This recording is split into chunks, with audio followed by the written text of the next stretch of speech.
예, 이사야서 34장 16절 봉독하겠습니다. 너희는 여호와의 책에서 찾아 읽어보라. 이것들 가운데서 빠진 것이 하나도 없고 제 짝이 없는 것이 없으리니 이는 여호와의 입이 이를 명령하셨고 그의 영이 이것들을 모으셨습니다. 아멘. 예, 오늘은 이사야서 34장 16절에 있는 말씀을 중심해서 짝이 없는 것은 없다, 이런 제목으로 같이 은혜를 나누고자 합니다. 하나님께서 천지를 창조하심으로 세상이 존재하게 됐습니다. 하나님이 만드신 모든 피조물 가운데에 하나님께서 창조하신 목적과 그 질서대로 잘 운영되고 있습니다. 유독 사람만 하나님의 말씀을 따르지 않고 제멋대로 제갈 길을 감으로 인하여 그 재앙을 우리가 만나고 있고 마지막 심판을 앞두고 있다는 것도 우리가 알아야 합니다. 하나님께서 모든 짐승에게 생육하고 번성하라 한 대로 다른 모든 동물들은 아주 열심히 번식하고 있습니다. 사람만 애를 안 낳습니다. 그래서 결과적으로 나중에는 원숭이가 사람을 대신하고 로봇가 사람을 대신하는 시대가 오지 않겠는가, 그런 생각도 해봅니다. 하나님 여호와 하나님의 말씀, 율법의 책에서 찾아서 보라. 이것들 가운데서 빠진 것이 하나도 없고 제 짝이 없는 것이 없다. 요 전후 맥락을 보게 되면은 타락한 인간들이 사람 노릇을 못하기 때문에 짐승들이 그 자리를 차지할 것이다. 그래서 이 글자 그대로 보게 되면은 빠진 것이 없고 제 짝이 없는 것이 없다는 것은 짐승을 두고 한 말이 되어집니다. 그런데 짐승을 위해서 이 성경을 기록한 건 아니에요. 그렇다는 얘기가 되고 비유가 되는 것입니다. 구약 성경에서 율법서에 보게 되면은 일하는 소에게는 망을 씌우지 말라 그랬습니다. 소 입에다가 망을 씌워서 밭갈이 할 적에 옆에는 곡식을 못 뜯어 먹게 합니다. 그런데 하나님의 율법책에서는, 레위기서에서는 일하는 소에게 먹을 걸 줘야지 망을 씌워서 되겠느냐. 그래서 일하는 소에게 망을 씌우지 말라 그랬습니다. 신약에서 하나님이신 예수님이 그 말씀을 다시 설명했습니다. 어찌 일하는 소에게 망을 씌우지 말라는 것을 소들을 위함이냐? 하나님의 일을 하는 일꾼들에게 하는 얘기다. 하나님의 일을 하는 사람들은 먹을 것을 하나님이 주신다. 망을 씌우지 않는다. 그런 뜻으로 설명해 주셨습니다. 그렇기 때문에 오늘 이 말씀도 짝이 없는 것이 없이 다 제 짝이 있다라고 하는 것은 짐승들만을 위한 것이 아니고 사람들에게 주시는 하나님의 말씀을 두고 하는 것입니다. 여호와의 책에서 찾아보라. 그래서 성경에는 모든 말씀은 한 구절로만 통용되지 않습니다. 구약에 있는 말씀과 신약에 있는 말씀을 짝을 지어보고, 신약에서도 복음서에서 마태복음에 있는 말씀을 누가복음과 짝을 맞춰보고, 그러면 해석이 나온다, 그런 말씀이 되는 것입니다. 이 세상에 있는 것들을 우리가 눈으로 보는 바와 같이 짝이 없는 것이 없습니다. 짐승엔 다 암수에 짝이 있고, 하늘이 있으면 땅이 있어서 짝을 맞춥니다. 빛이 있으면 어둠이 있고요, 선이 있으면 악이 있습니다. 이게 짝이 안 될 것 같은데 공존하게 돼 있습니다. 의로움이 있으면 불의가 있어요. 신발도 짝이 있고 젓가락도 짝이 있고 잘 맞아야 됩니다. 그래서 잘 맞는 짝도 있지만은 잘 맞지 않은 것 같은데 공존하기 때문에 같이 살아가고 있습니다. 빛이 있으므로 어둠이 있고 어둠이 있으므로 빛이 빛나게 되는 것도 알게 되는 것입니다. 성경에서 보면 두 개의 단어가 모여서 한 단어를 이루는 것이 있습니다. 근데 하나만 가지면은 안 됩니다. 가위의 날이 한 날 가지고는 천을 자를 수가 없습니다. 두 날이 적당한 간격을 두고 보조를 맞췄을 적에 가위의 역할을 하는 것처럼 성경에 나오는 모든 말씀이 하나 가지고 완성되지 않습니다. 그 좋은 예가 마태복음 4장 14절에 보면 회개하라 천국이 가깝다 이렇게 말씀하신 것을 보게 되거든요. 여기서 보면 회개라는 말은 회자와 개자가 합해져서 하나의 단어를 이루는 것이에요. 회는 뉘우치는 것이고 개는 돌아서는 거라 말씀을 드렸습니다. 내가 이 길을 가다 보면은 이렇게 살다 보면 망하겠다. 이렇게 살다 보면은 어물쩡하다 보면은 60되고 70되고 죽음의 문턱에 서게 된다. 그때 회개하면 늦지 않겠느냐. 그래서 깨닫습니다. 죄를 짓고서 그대로 두면은 반드시 벌을 받는다는 걸 알면서도 죄 가운데 머물러 있습니다. 이렇게 살면은 안 된다 하는 것을 지식적으로도 깨달아 알게 됩니다. 하나님의 말씀 성경을 보다 보면은 죄로 말미암아 재앙이 오고, 죄로 말미암아 질병이 오고, 죄로 말미암아 전쟁이 오고, 죄로 말미암아 심판이 온다. 지옥에 있다. 천국에 갈 수 없다. 이런 내용을 알게 됩니다. 그래서 하나님의 말씀을 들음으로 믿음이 생겨지고 믿는 자는 예수 그리스도를 나의 구주로 영접하였을 때에 영생에 이르게 된다는 것도 알게 되는 것입니다. 그래서 깨우쳤으면은 돌아서야 된다 하는 것입니다. 우리가 어떤 일을 열심히 하기 위해서는 걸어간다 그렇게 표현하게 됩니다. 행한다 하는 말을 다른 번역 성경에서는 걸어간다 그렇게 말합니다. 두 다리로 걸어가는 이 세상의 도로를 말하는 것이 아니고 인생길을 말합니다. 사람은 누구나 길을 가고 있습니다. 천국길을 가든지 지옥길을 가든지 열심히 걸어가고 있습니다. 시간은 막을 수가 없어요. 누구나 다 그 길을 걸어간다, 즉 행하고 있습니다. 선을 행하든 악을 행하든 자유입니다. 그러나 자유에 대한 책임은 그 장본인이 져야 된다 하는 사실을 우리가 깨달아야 하는 것입니다. 자, 오늘 성경에 있는 말씀을 하나 보면서 오늘 하나님이 우리에게 주시는 말씀의 의미가 무엇인가를 한번 찾아보고자 합니다. 에베소서 4장 28절입니다. 쉬운 성경으로 썼습니다. 보겠습니다. 도둑질하는 사람이 있으면 도둑질을 그만두고 그 다음에 도둑질 안 하면 되나요? 새로운 마음으로 일을 시작하십시오. 그 손으로 열심히 일하여 오히려 어려운 사람을 도우며 살아가십시오. 여기서 보면은 두 단어가 합해서 하나를 완성하게 됩니다. 살인한 사람 살인 안 하면은 착한 사람 되나요? 도둑질한 사람 도둑질 안 하면은 의로운 사람이 되나요? 악을 행하여 다른 사람에게 피해를 주고 사기를 치고 빼앗고 죽이고 그것을 하지 않으면 되나요? 성경은 그렇게 말하지 않습니다. 도둑질하는 사람이 있으면 그 사람은 도둑질을 그만두고 반대로 자기 손으로 열심히 일해서 오히려 어려운 사람을 도우며 살아가야 된다. 그것이 완성된 진리인 것입니다. 하나님이 홀로 하늘에만 계시면은 우리가 알 수가 없습니다.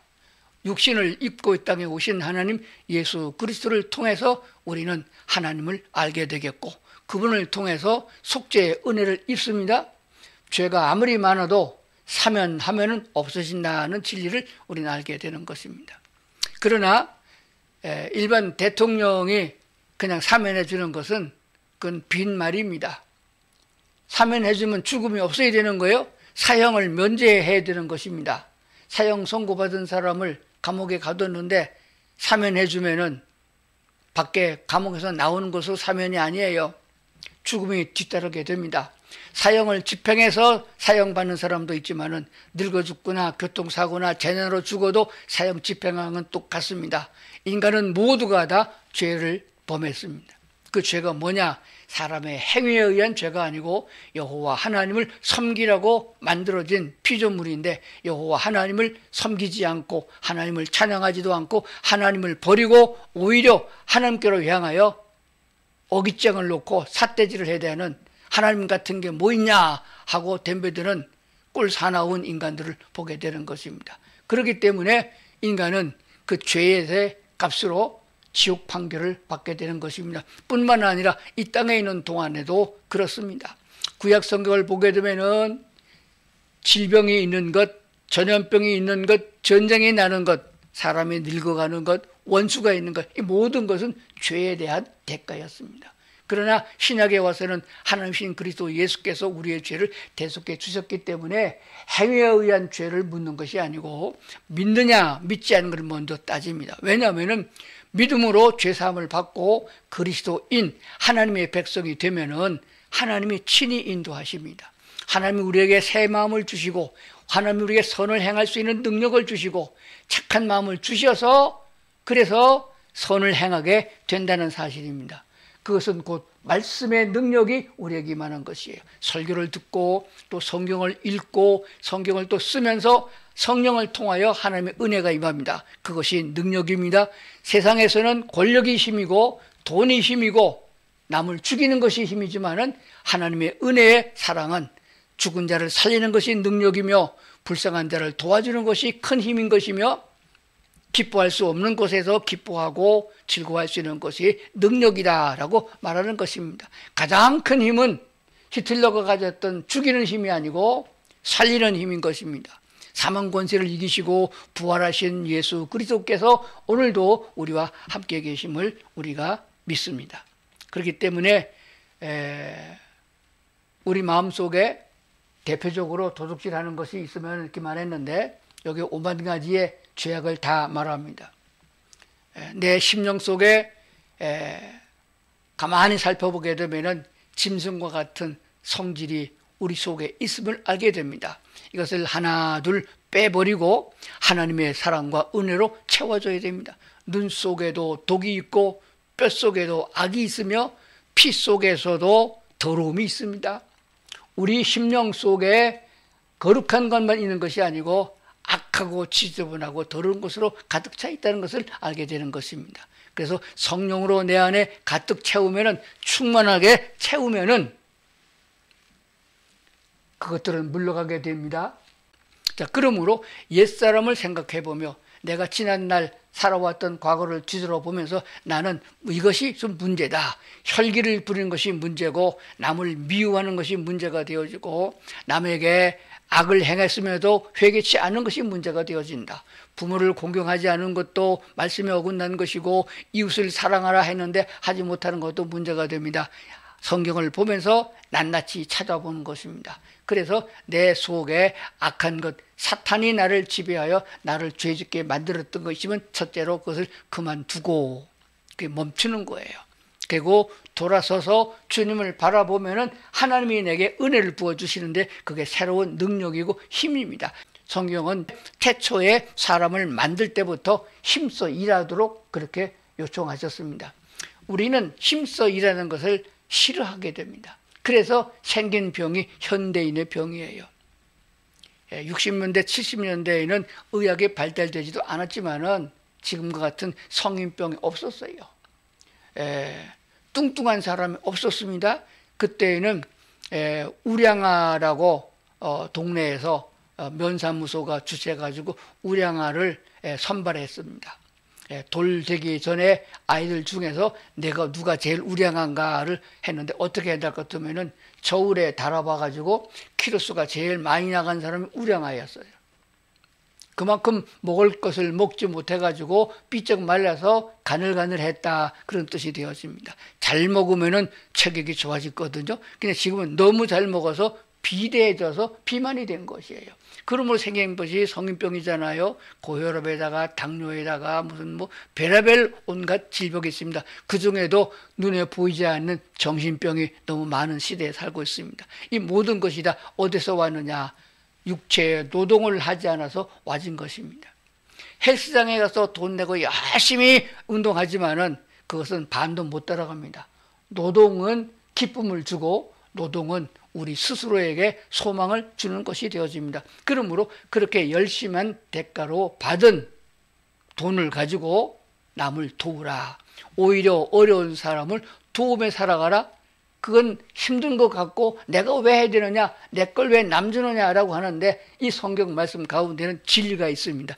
그리할 적에 와지는 기쁨은 내 온 몸을 건강하게 만들고 새롭게 하는 것이며 삶의 보람을 느끼게 하는 것이며 하나님의 말씀을 순종했던 이런 역사가 왔다 하는 것을 깨닫게 되므로 천국에 대한 소망도 가지게 되는 줄로 믿습니다. 행해보지 않은 사람은 모르는 거예요. 선을 행하고자 마음을 먹으면 성령 하나님이 도와주셔서 힘을 주셔서 그를 이루게 하고, 죄를 지어서 악을 행하고자 마음을 먹으면 마귀 사탄이 나를 도와주고 이끌어줘서 죄를 짓게 만드는 것입니다. 죄의 값은 사망입니다. 의에 대한 값은 하나님의 축복인 것이에요. 그러면 어느 길로 가려합니까? 이 세상에 100년만 살고 그만두시는 건 아니잖아요. 영생하도록 존재되어져 있는 인간이기 때문에 우리는 하나님의 말씀에도 귀를 기울여야 된다 하는 원리를 말씀드리는 것입니다. 선을 행하고자 하는 사람에게는 선을 행할 수 있는 길이 열립니다. 악을 행하고자 하면 악한 길을 보여요. 배고플 때에 아침 굶고 점심 굶고 늦은 오후 2시쯤 돼서 밥을 먹으러 나가게 되면은, 나갈 때 오늘은 설렁탕 먹어야겠다라고 마음을 먹으면은 설렁탕집이 보여요. 예. 짜장면 먹으려고 마음 먹으면 짜장면집이 보이는 거예요. 그러니까 우리가 어떤 마음을 가지고 있냐에 따라서 발걸음도 달라지고 눈에 보이는 것도 달라진다 하는 것이 되어집니다. 자, 그러면 이제 로마서에 있는 말씀을 한 군데 더 보겠습니다. 부지런하여 게으르지 말고, 두 단어예요. 그냥 게으르지 말라가 아닙니다. 부지런하라가 아닙니다. 부지런하면은 게으르지 않아야 됩니다. 게으르지 말고 부지런하여, 그럼 일어나야 돼요. 옛말에 그런 말이 있어요. 잠은 잘수록 늘고 밥은 먹을수록 는다, 그런 말이 있습니다. 부지런하여, 얼마큼 부지런하냐? 살찔 새가 없이 부지런해야 돼요.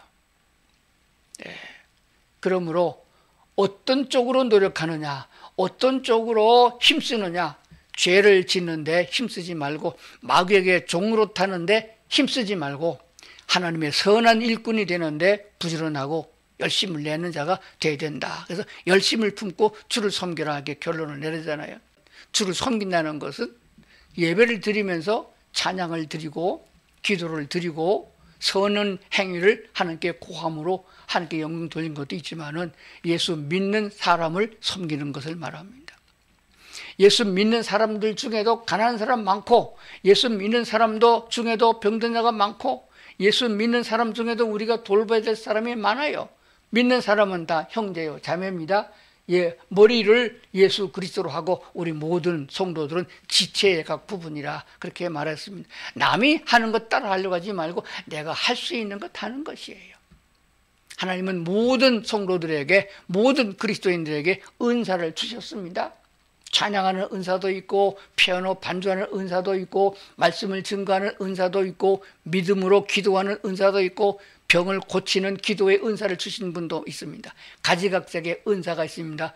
재주라고 말하죠. 기술이라고도 말합니다. 그것을 가지고 하나님을 섬기는, 믿음을 가지고 살아가는 성도들을 섬기라. 그것이 바로 하나님을 섬기는 것이고 하늘나라의 보화를 쌓는 것이라고 성경은 가르쳐주고 있습니다. 그러려면 부지런해야 돼요. 예수 믿는 사람은 얼마나 부지런합니까? 새벽같이 일어납니다. 그래서 새벽기도 하잖아요.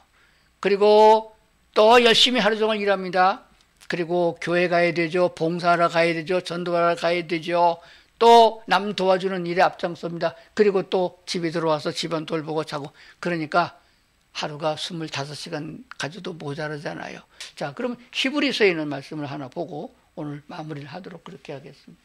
히브리서 10장 24절입니다. 서로 돌아보아 사랑과 선행을 격려하며. 격려한다는 말은 칭찬한다는 말이에요. 우리는 참 칭찬에 인색해요. 저는 충청도에서 자라가지고 부모님들한테 칭찬을 못 받고 살았어요. 옛날에 어른들은 자식 칭찬하면 버르장머리 없어진다고 아무리 잘해도 칭찬을 안 했어요. 하나님의 창조 질서라는 것이 있습니다. 그것을 어기면은 재앙이 오게 돼 있어요.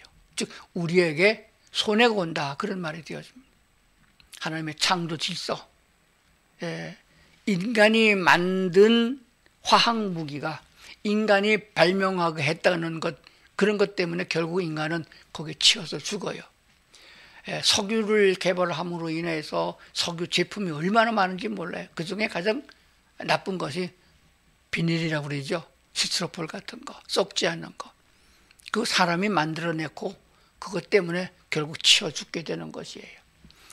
그래서 창조의 질서를 깨기 때문에 홍수가 일어나고 가뭄이 들고 북극에 얼음이 녹고 이런 현상이 일어나는 거거든요.